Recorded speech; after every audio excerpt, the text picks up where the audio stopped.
Long ago in Persia lived Esther, a young Jewish orphan raised by her cousin Mordecai. King Ahasuerus sought a new queen. Esther was brought to the palace.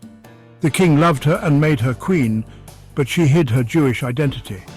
Meanwhile, Haman, a wicked and arrogant official, demanded everyone bow to him.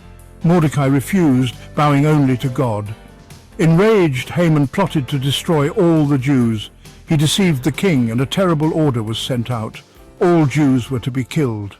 Fear fell over the kingdom. When Mordecai learned of the decree, he mourned deeply. News reached Queen Esther, who sent clothes to Mordecai, but he refused them. Mordecai sent Esther a copy of the order to destroy their people, revealing Haman's plot. Esther was terrified, reminding Mordecai of the law. Approaching the king uninvited meant death. Mordecai urged her to be brave, warning her that her position wouldn't save her. He said, "Who knows but that you have come to your royal position for such a time as this?" Esther realized her purpose. Courage grew.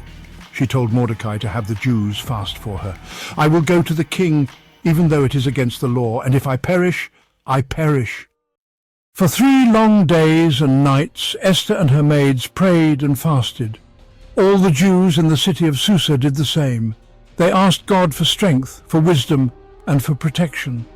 A powerful sense of unity and hope grew among them, even in the face of such terrible danger.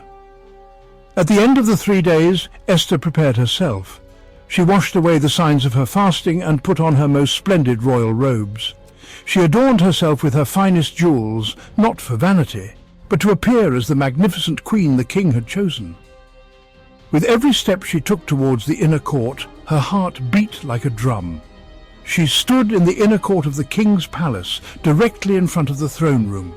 King Ahasuerus was sitting on his royal throne, a picture of immense power. When he looked up and saw Queen Esther standing in the court, he did not see an intruder who had broken the law. He saw the woman he loved, looking radiant and majestic. His anger did not rise. Instead, his heart was moved with favor towards her.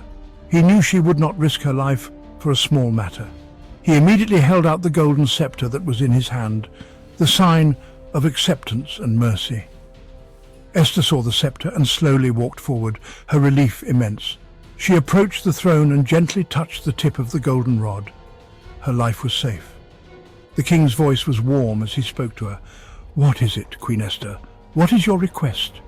Even if it is up to half of the kingdom, it will be given to you." The king was ready to grant her anything she desired, but Esther was wise. She knew this was not the right moment to reveal her true purpose. The situation was too delicate, and Haman was still a powerful figure in the court. She needed the perfect setting to expose his wickedness. Instead of revealing her secret, she made a simple request. "If it pleases the king," she said calmly, "let the king and Haman come today to a banquet I have prepared for him." The king was pleased by her invitation and immediately agreed. "Bring Haman at once," he commanded his servants, "so that we may do as Esther has asked." So the king and Haman went to the banquet that Esther had prepared. She treated them with great honor, creating an atmosphere of warmth and hospitality. Her patience and careful planning were just as important as her initial act of courage. She was setting the stage for the final dramatic revelation. At the banquet, the king asked Esther again, "What is your petition?" Esther invited the king and Haman to another banquet. Haman was proud, but enraged by Mordecai's refusal to bow. At the second banquet, the king repeated his question. Esther revealed the plot to destroy her people. "I and my people have been sold to be destroyed, to be killed and annihilated."